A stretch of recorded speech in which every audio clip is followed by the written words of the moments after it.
My husband and I are currently navigating one of the most difficult and heart-wrenching times of our life. Just a few weeks ago, I gave birth to our precious baby, a moment that was supposed to be filled with nothing but joy, love, and the excitement of welcoming new life into the world. However, things have taken an unexpected and devastating turn. Our newborn has been struggling with serious health complications since birth and is now fighting for his life in the NICU. Each day is filled with emotional highs and crushing lows as we watch our tiny, fragile child hooked up to machines doing everything he can to stay with us.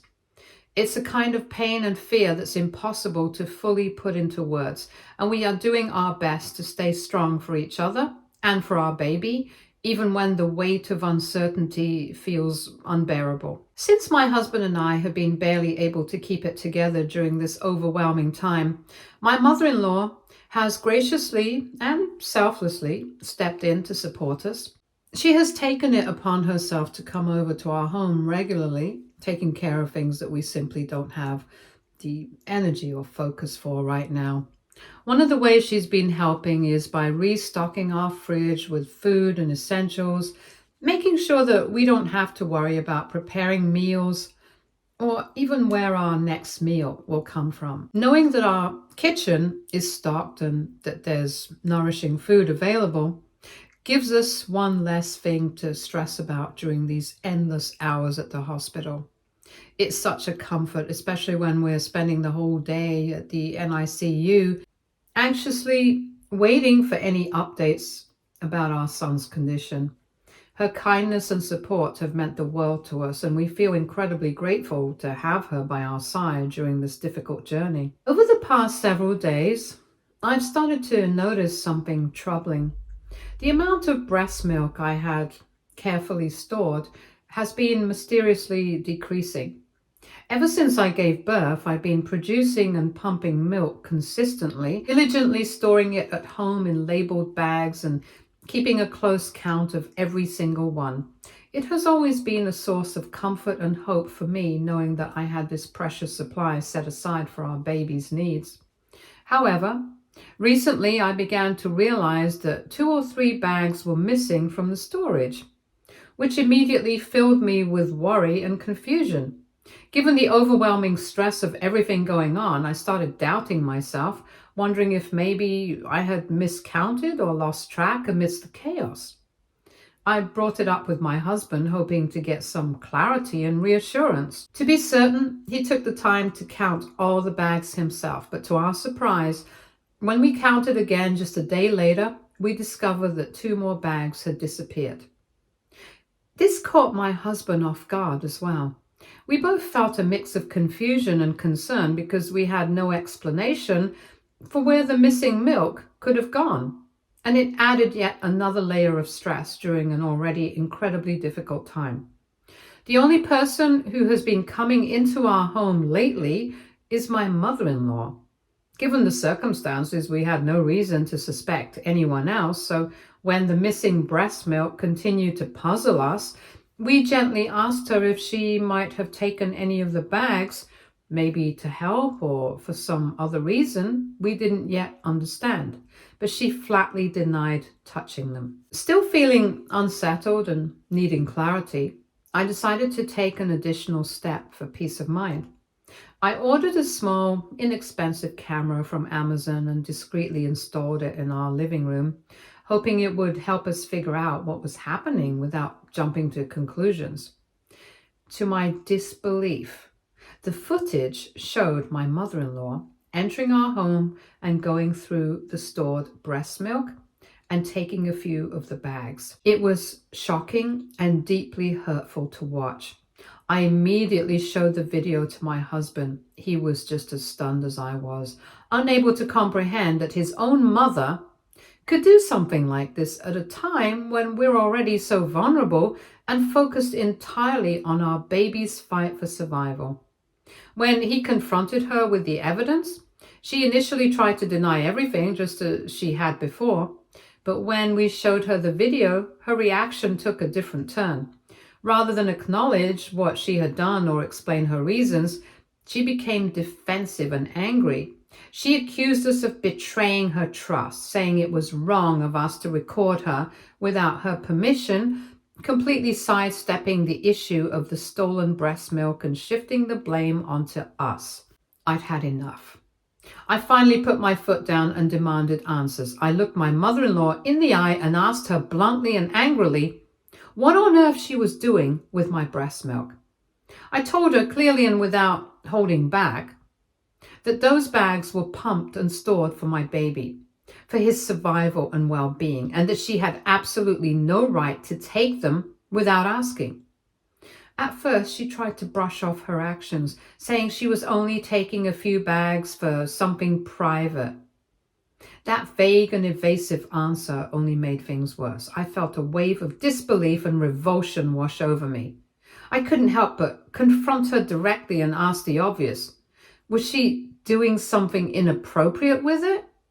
What other possible reason could she have to steal something so deeply personal and medically important? She quickly and emphatically denied doing anything perverted or inappropriate, insisting that the milk was being put to good use, though she still refused to explain what that actually meant. I pressed her harder, telling her that if she truly believed it was for something good, she should be willing to tell us outright. But she wouldn't say a word more. I reminded her again, louder this time, she had no right to take even a single drop of it. That milk is literally a lifeline material for our baby, and stealing it wasn't just wrong, it was a violation of our trust and selfish act. That's when she said something that completely shattered the room. She then had the audacity to call me selfish, and then added with a coldness that I already had enough milk stored anyways, and that it's not like my baby is going to need it anyway, since he's in the NICU and might never even make it. My husband and I both froze in utter disbelief when we heard her say this. The words hit like a punch to the chest, cruel, heartless, and unforgivable. Mother-in-law's eyes widened when she seemed to realize how far she'd gone. She quickly tried to backtrack, stumbling over her words and saying she didn't mean it like that. But the damage was already done. And that's when my husband, overwhelmed with rage and heartbreak, completely lost it. He began yelling at her, furious and protective, hurt by the fact that his own mother could speak so carelessly and act so deceitfully at a time like this. At that point, I also didn't care about keeping the peace anymore. I was done staying calm or giving her the benefit of the doubt. I turned to my mother-in-law, my voice shaking with anger, and yelled at her that she had absolutely no right to talk about our baby that way. I made it crystal clear, just because our child is suffering, just because he's fighting for his life in the NICU, doesn't give anyone, especially not her, the right to steal from me, and especially not something as personal and vital as my breast milk. I told her flat out that if she didn't tell me exactly what she had been doing with my milk right then and there, I would have no problem calling the police and having her arrested for theft. I wasn't going to protect her secret or tiptoe around her defensiveness. I didn't care how private she claimed it was. I didn't care what her reasons were. What she did was wrong, and she needed to be held accountable for it. This wasn't just about milk. It was about trust, respect, and the fundamental violation of something sacred. And in that moment, I was done tolerating the lies and emotional manipulation, especially while my baby was lying in a hospital bed fighting to live. My mother-in-law spluttered, and eventually, after trying to dodge the question for far too long, she finally caved under the pressure. She admitted, hesitantly and almost as if she knew how absurd it sounded, that she had been taking my breast milk for her homemade soap business. I was stunned. So was my husband.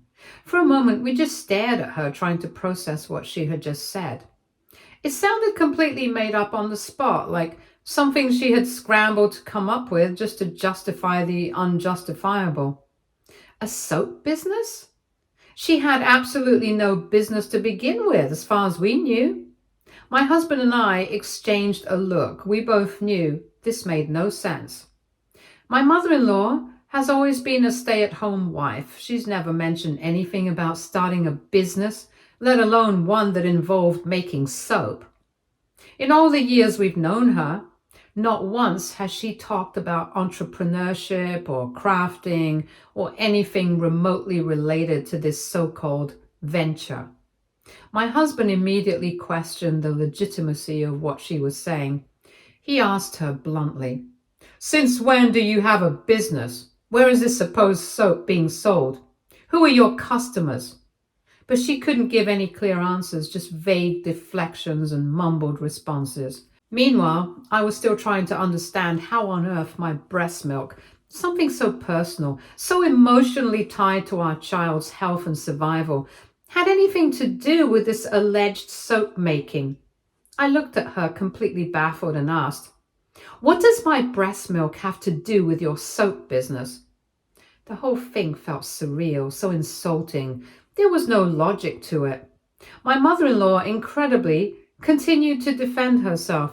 She insisted that she had been thinking for a long time about starting a soap business, something she had supposedly always wanted to start, and claimed she had read somewhere that breast milk was a miracle ingredient for homemade skincare. According to her, it helped the soaps smell better and left skin feeling softer.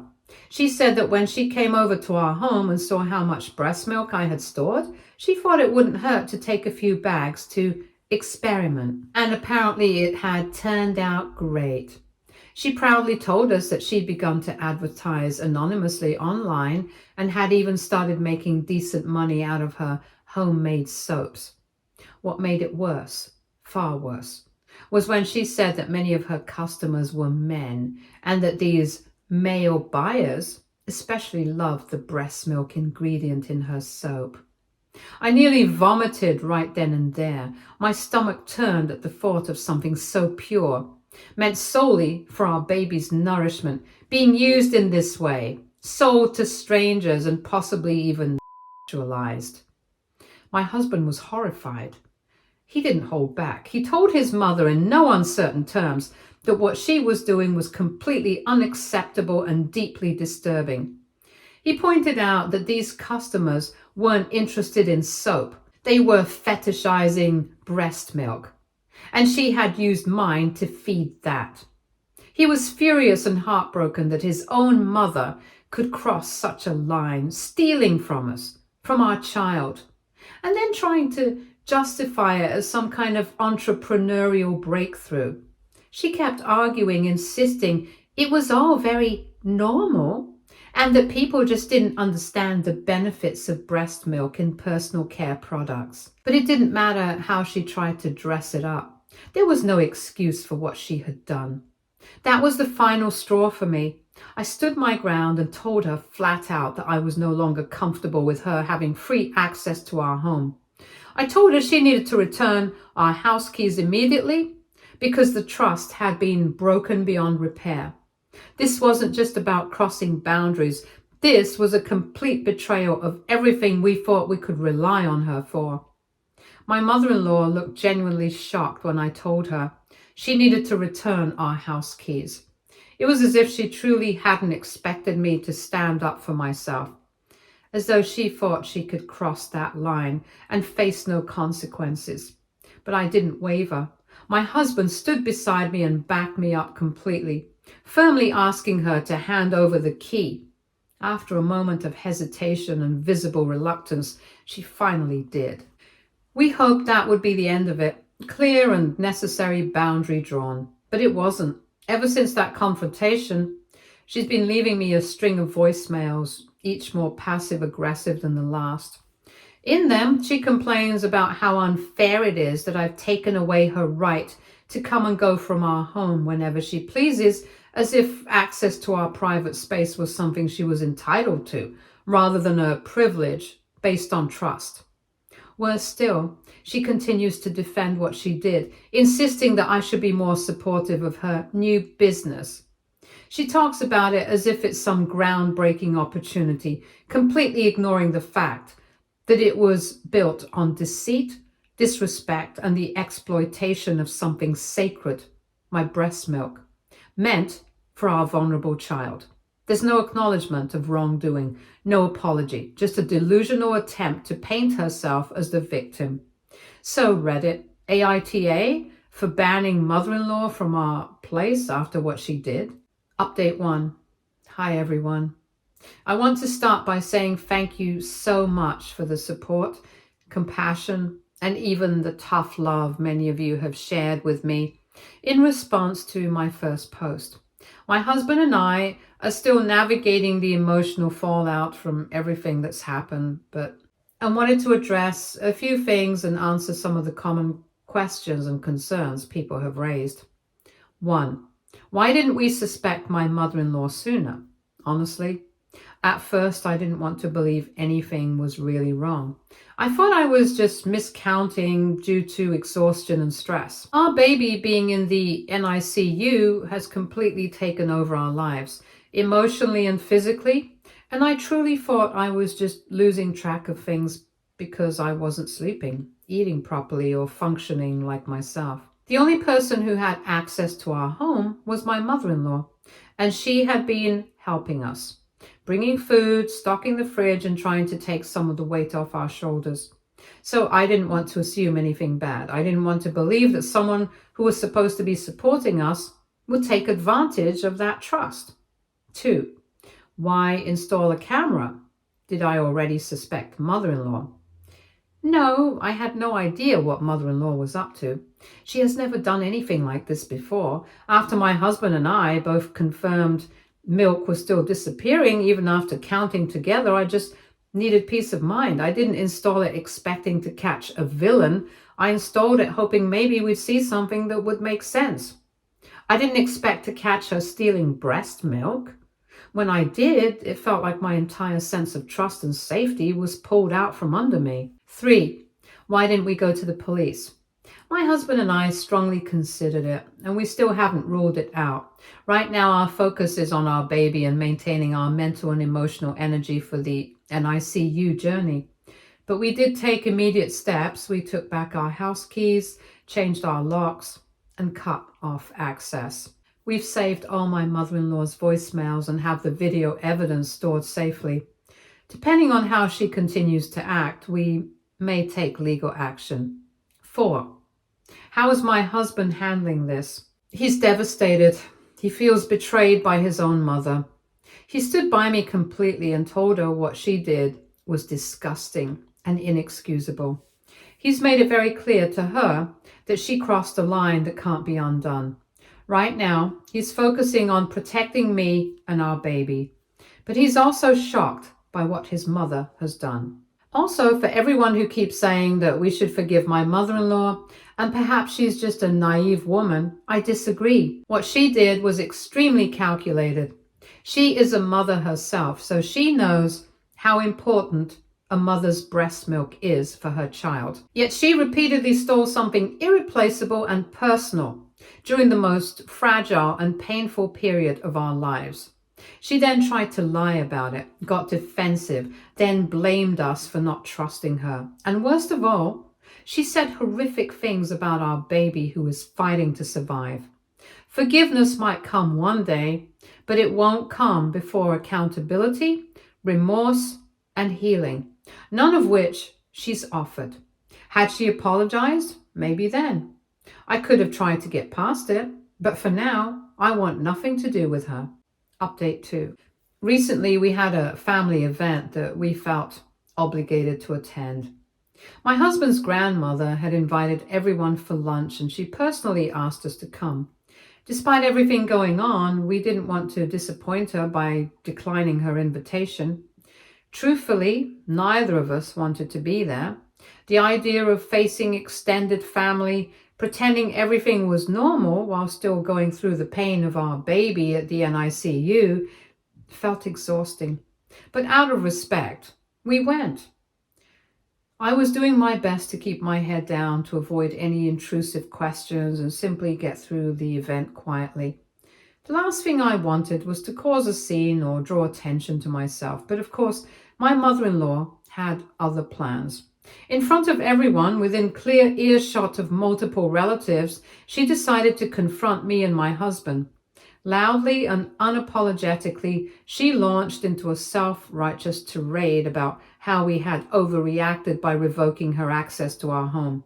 She framed it like she had been unfairly punished, going on about how she didn't see anything wrong with taking some breast milk from my extra stock, and how, in her words, we had blown the whole thing out of proportion. Conversations trailed off. People glanced over in awkward confusion, some in visible shock. I mean, it's not every day you hear a grown woman loudly defending stealing breast milk from her daughter-in-law, let alone doing it in public like it's a completely reasonable thing. I had never felt so exposed or so disrespected. It was humiliating and infuriating all at once. My father-in-law also stepped into our argument, and rather than holding his wife accountable or helping de-escalate the situation, he actually tried to defend her actions. He approached us with a strange mix of apology and justification, telling us that his wife had meant well, and that we should try to understand that this was the first time in her life she had started something on her own. He talked about how proud she was of her little soap venture, how it had finally started to take off, and how because of our decision to cut off her supply, her customers were now backing out and refusing to buy from her anymore. He said all this with a straight face, as if we were somehow supposed to feel bad for her, as if we were the ones disrupting her life instead of the other way around. I just stood there shaking my head in disbelief at the sheer audacity of it all. Both mother-in-law and father-in-law genuinely seemed more concerned about a business that was built on deceit and theft than about the trust they had broken or the fact that my breast milk was never theirs to use, especially not for commercial gain. It was mind-blowing. Instead of taking a hard look at how disturbingly wrong the whole thing was, not to mention how it violated every basic sense of respect, privacy, and decency, they were focused on sales and customer retention. My husband didn't hold back. He reminded both of his parents in front of everyone that the breast milk was never his mother's to use.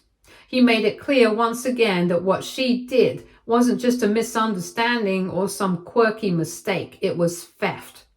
It was invasive, wrong, and frankly, disgusting.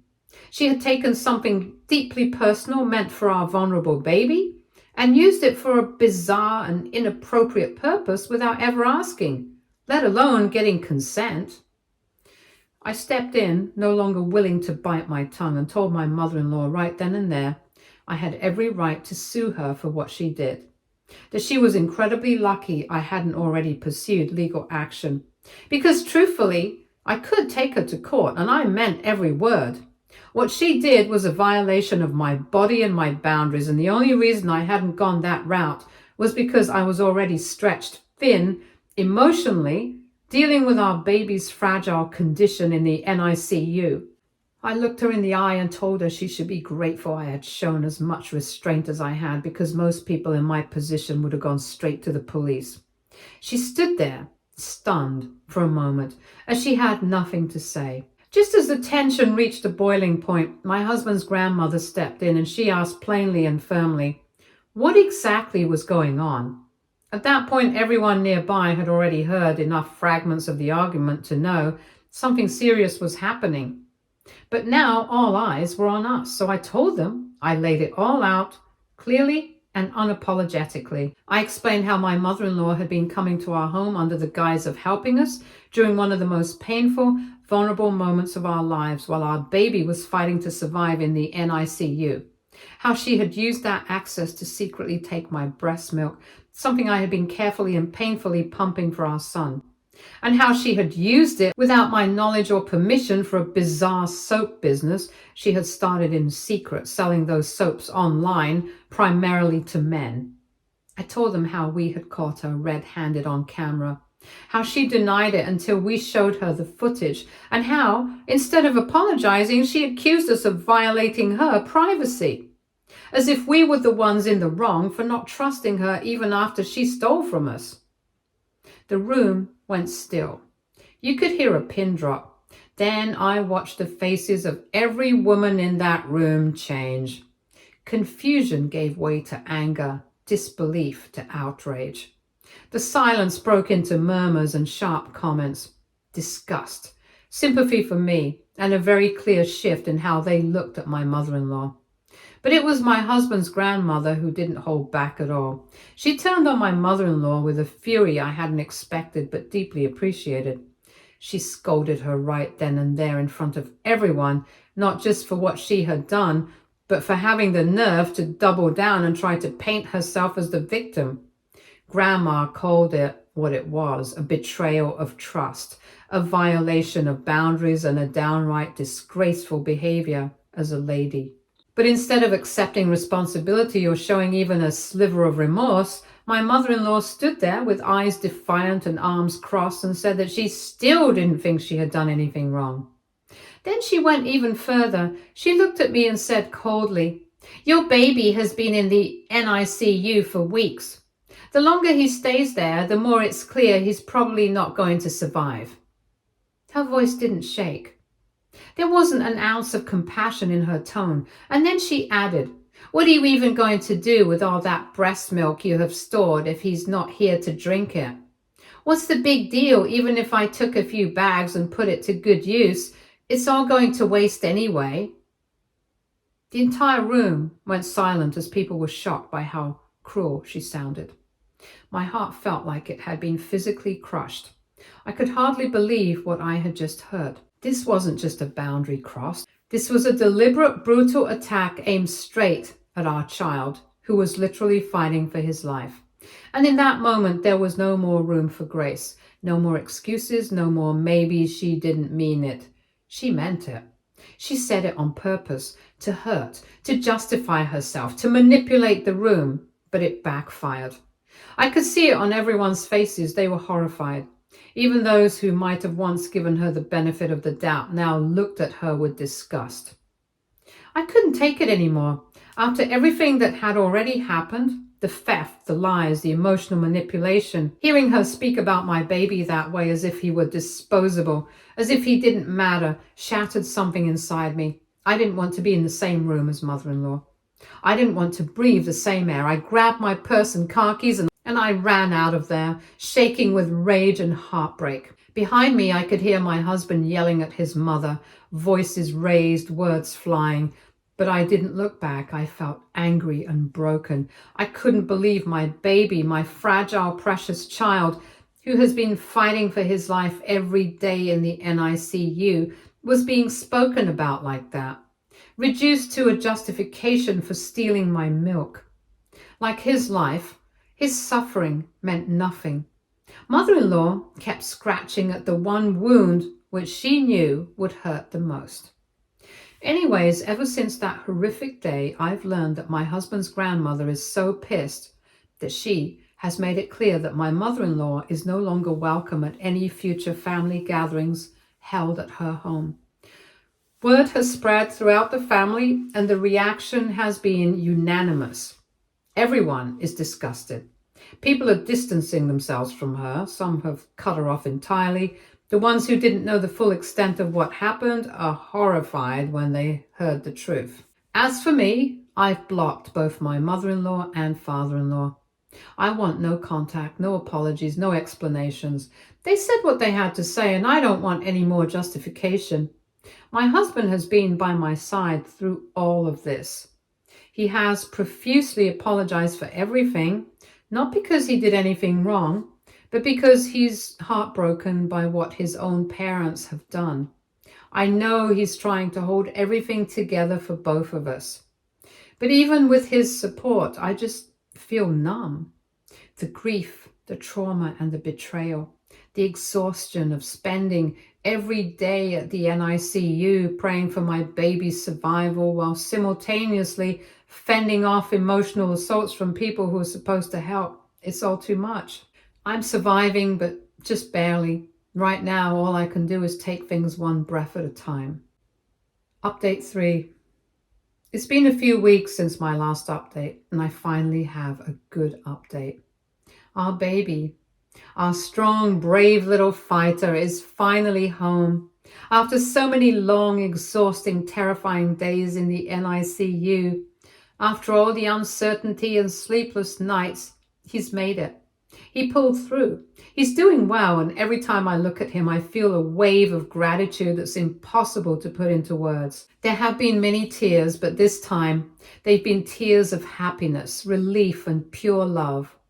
Bringing him home felt surreal, to finally have him in our arms, in our space, in the room we prepared for him. I don't think I've ever cried harder than I did that first night we put him in his crib.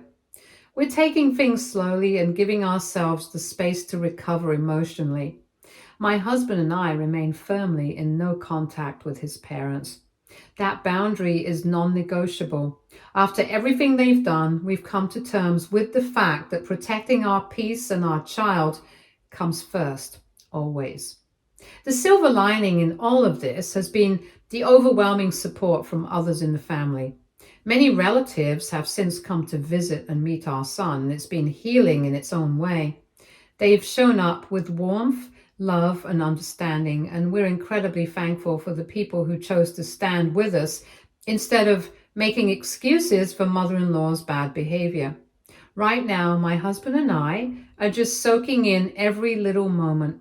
The late night feeds, the snuggles, the sounds of our son breathing peacefully in his sleep at home. He is our whole world, and we are so grateful he's finally home. Stay tuned for more stories from our girl relationships.